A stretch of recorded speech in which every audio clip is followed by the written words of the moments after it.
Bismillahirrahmanirrahim. Assalamu alaykum, hörmətli televizor görüşlər. İstiqlal günlük xəbərlərimizi görüşünlərini qızğın qarşı alırıq. Mən Abdullah Yalğun. Proqramımızda vətənimiz Şərq Türkistan və dünyada bulub atqan gün tərtibdəki xəbərlərini huzurunuzğa sunuşdurışımız qənəmizdə diqqətinizlər ekranımız olsun. Alma şirkəti yeni yanfonunu işləb çıxarışda texmo köp Xitay şirkətləri bilan həmkarlaşqan. Reuters agentligining xabarida bildirilishicha, Alma şirkati eng yangi nusxadagi iPhone'ni ishlab chiqarishda texmo ko'plagan Xitoy shirkatlari bilan hamkorlashgan. Bugun Reuters agentligining Yaponiya iqtisod xabarlaridan naql elib xabar qilishicha, Alma şirkati iPhone 13 ni ishlab chiqarishda texmo ko'p Xitoy shirkatlari bilan hamkorlashgan bo'lib, Lishun shirkati mahsulotning 3% ni ishlab chiqaradi ekan. Lansi texnologiya şirketi metal qepini, Shunyo optik şirketi arqa apparatning lensini, Qingdongfang texnologiya şirketi bo'lsa bir qism zapchastlarini ta'minlaydi ekan. Xitoy rejimining Sharq Turkistondagi majburiy emgak jinoyati xalqaro kun tartibga kelishga ergashib, Pan-texnika magnati Alma shirkatining ta'minlash zanjirining Uyg'ur majburiy emgakiga chetildiganligi oshkorlanib, kuchlik g'ulg'uli qo'zg'agan edi. Cümleden Alma şirketi bu qatimmo hamkorlikni davomlashtirgan Lansi texnologiya şirketi 2018 yildan boshlab Sharq Turkistondan 600 ishchi qabul qilgan. Amerika parlamenti Xitoy ishlari ijroiya komiteti bir necha oy ilgari Alma şirketini majburiy emgakka chetishli Xitoy shirkatlari bilan aloqada bo'lishdan ogohlantirgan bo'lsa-mu, Alma şirketi ta'minlash zanjirida majburiy emgakning mavjud ekanligini inkor qilgan edi.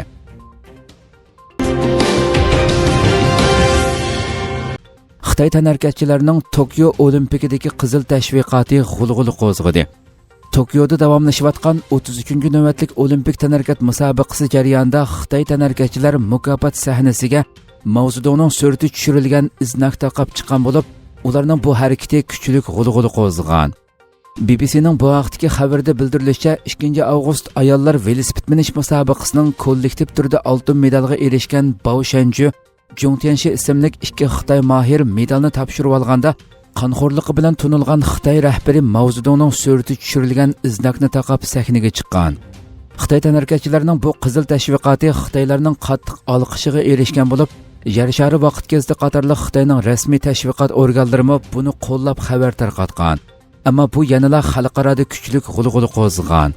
Olimpik nizomnomasining 50-moddasida bekitilishicha, olimpik jarayonda tanarkatchilarning va komanda mas'ullarining kiyim-kechak yoki jabduqlarda siyosiy yoki savdo xarakterlik tashviqot cheklanadigan bo'lib, xiloflik qilguvchilarning musobaqaga qatnashish salohiyati, hatto olimpik maydoniga kirish salohiyati elib tashlandi ekan. Xitoy tanarkatchilarining bu harakati mazkur moddaga xilof deb qaralayotgan bo'lib, navbatda Xalqaro Olimpik komiteti Xitoy Olimpik komitetidan bu haqda tushuncha berishni talab qilgan. Shundaqla bu ishni tekshirayotganligini bildirgan.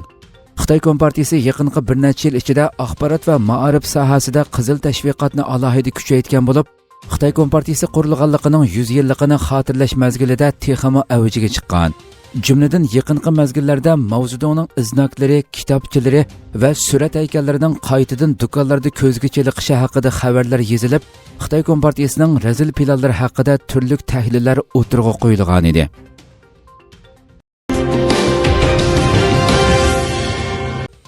Sharq Turkiston yordam guruhi Turkiyaning ofat rayoniga yetib bordi. Turkiyaning ko'p qism joylarida yuz bergan o't ofatida ziyonga uchragan xalqdan hol so'rash va ehtiyojli yordamlarni sunish uchun bir guruh fidoilar bugun Antalyaning Manavgatga yetib bordi. Mazkur fidoilar Xalqaro Sharq Turkiston tashkilotlar birligiga tava Sharq Turkiston yangi nasl harakati, Ko'kay insoniy yordam jamiyati, Sharq Turkiston axborot va media jamiyati xodimlarining qatnashishi va boshqa 10 necha tashkilotning qo'llashi orqasida tashkillangan. Tunugun oqshom Istanbuldan 4 mashina, Anqaradan 1 mashina va Konyadan 1 mashina bo'lib, jami 36 fidoi Sharq Turkiston xalqiga vakolatan yo'lga chiqdi va bugun tushdan burun Turkiyaning asosli ofat rayonlaridan biri bo'lgan Antalyaning Manavgatga sog'-salomat yetib bordi. Yordam guruhisini Turkiya Qizilay tashkiloti yordam markazida kutib olgan bo'lib, Ig'ir kunlarda Turkiya xalqi bilan bir safda turgan Sharq Turkiston xalqiga rahmatini bildirdi. Qizilay mas'ullari yana o't ketgan rayonlarga hozircha faqat kasbiy o't o'chirish otryadlarining va aloqador xodimlarning kirgizilganligini uqtirdi.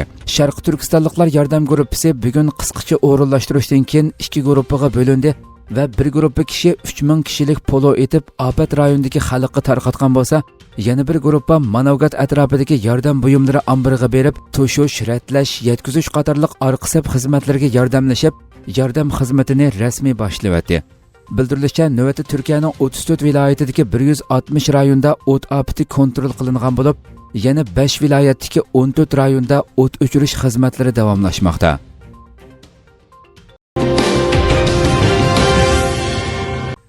Mutaxassislar Xitoy iqtisodining jonlanishining muqim emasligini bildirdi.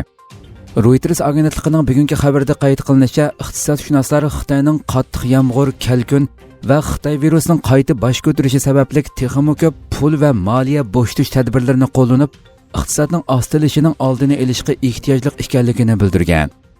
Yaponiyaning Nomura xalqaro aksiya guruhi tunugun Xitoyning 3 va 4 fasldagi GDP'sining o'sish mo'ljarini ayrim holda 6,4% va 5,3% dan 5,1% va 4,4% ga butun yillik o'sish mo'ljarini 8,9% dan 8,2% ga tushirgan va Xitoyning ko'plagan shaharlarida ko'rilgan Xitoy virusi Delta varianti sababli Xitoy doiralari yo'l qo'ydigan oldini olish tadbirlarining iqtisodga ta'sir ko'rsatadiganligidagi sababni ko'rsatib o'tgan. Mutaxassislarning bildirishicha, Xitoyning yuqumga qarshi ziyoda qattiq tadbirlari uchun ig'ir badal to'laydigan bo'lib, Xitoy buningga qarata ba'zi iqtisodiy tadbirlarni o'tirg'a chiqaradi ekan. Ammo bu tadbirlarning yetarli bo'lishi notayin ekan. Bir qism analizchilar yana Xitoy doiralarining ul aslaha turlariga ko'plab xarajat ajratishni planlayotganligini, Xitoy Markaziy bankisining buningga mos holda ba'zi tadbirlarni bo'shatadiganligini bildirishgan.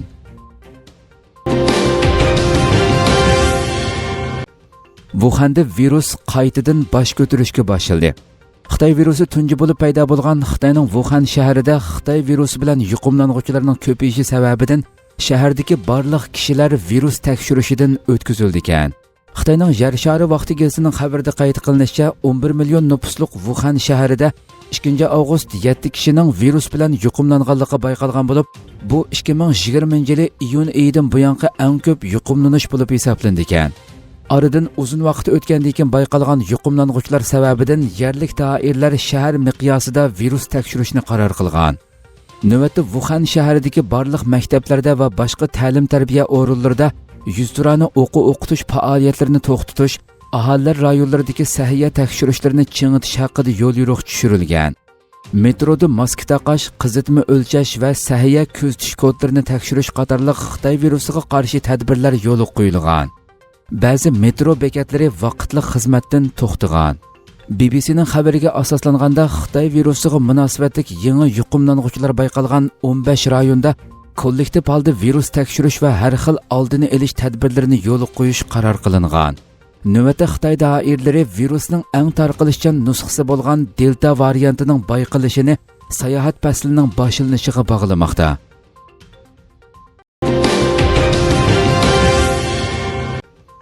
BDT Afg'onistonda Islom amirligining qayta tiklanishini qo'llamaydiganligini bildirdi.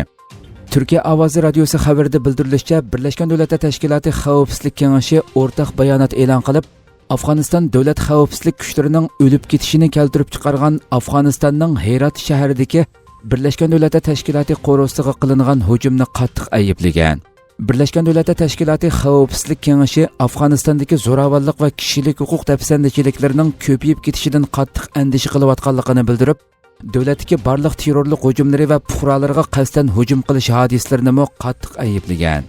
BDT Xavfsizlik kengashi yana fuqarolarga BDTning xizmatchi xodimlariga va BDTning qo'rovlariga qaratilgan qasddan hujumlarning urush jinoyatini shakllantiradiganligini bildirgan va Afg'oniston hukumati va Talibanni keng doirlik va afg'onistonliklarning rahbarligidagi siyosiy hal qilish chorasi tepishga va urush to'xtatishga chaqirgan.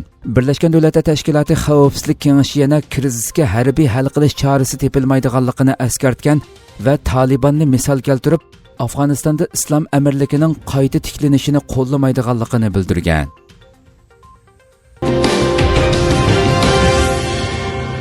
Rossiya Afg'oniston masalasiga doir suhbatning jafoliq bo'ladiganligini bildirdi. Rossiya prezidenti Vladimir Putinning Afg'oniston alohida vakili Zamir Kabulov Afg'oniston masalasiga doir suhbat musofasining jafoliq bo'ladiganligini aytdi. Kabolov Rossiyaning poytaxti Moskvadagi ochiq diplomatiyani qo'llash fondida o'tkazilgan yumaloq ustal yig'inida Afg'oniston masalasi haqida qilgan so'zida bu masalaning suhbat orqali hal qilinishi lozimligini ta'kidlab mundaq dedi. Afg'oniston masalasiga munosabatlik suhbat musofasining o'ngishliq ham ko'ngildagidek bo'lishini kutmaslik lozim. Chunki bu suhbat musofasi to'limi jafoliq bo'ladi. Biz bularning hammasini nazarda tutib, haqiqiy diplomatiyaning hissiyotni asos qilmaydiganligini obdan tushunamiz. Darvaqa diplomatiya manfaat va fursatni asos qiladi. Rossiyaning Taliban bilan davomli aloqa qilayotganligini eskartgan Kabolov, Talibanning Rossiyaga bergan va'dasiga amal qilishi lozimligini ta'kidlab mundaq dedi. Agar bir taraf bizga bergan va'dasining sirtiga chiqib ketishni qaror qilsa, chuqum buning to'lashga tegishlik badali bo'ladiganligini tushunib yetishi kerak.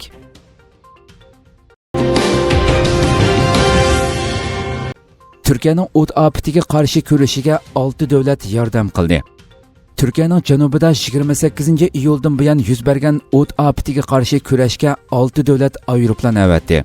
Turkiya ovozi radiosi xabarida bildirilishicha, Turkiya O'rmon ishlari muavin bosh mudiri Mustafa O'zkaya Turkiyaning qo'lidagi 45 tik uchar va 3 aeroplandan boshqa chet ellardan yordam kelganligini, yana yordamga keladigan aeroplanlarning borligini aytdi. U hozirning o'zida chet ellardan kelgan 12 aeroplan va 6 tik ucharning vazifa o'tayotganligini, bularning ichidagi 10 aeroplan va barliq tik ucharlarning haqsiz ekanligini bildirdi. U Iran bir aeroplan 2 tik ucharni yordamga avatdi. Ozarbayjon avatgan 1 tik uchar va 53 avtomobildagi o't o'chirish xodimlari naq maydonga yetib kelish oldida.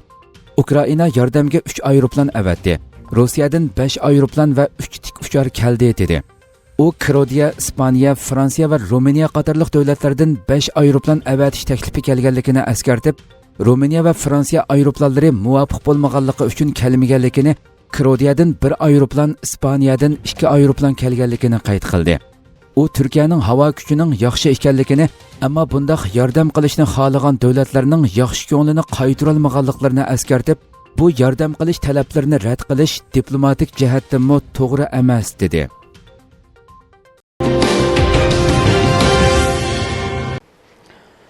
Hürmetli televizyon görüşler, şuna qilib bugungi xabarlarimiz mushu yerda oxirlashdi. Inshaalloh atki xabarimizni ko'rishgacha sizlarni Janobi Allohga topshiramiz. Shunday program oxirida ekran orqasidagi barliq xizmatdoshlarimga ko'pdan ko'p rahmat aytaman.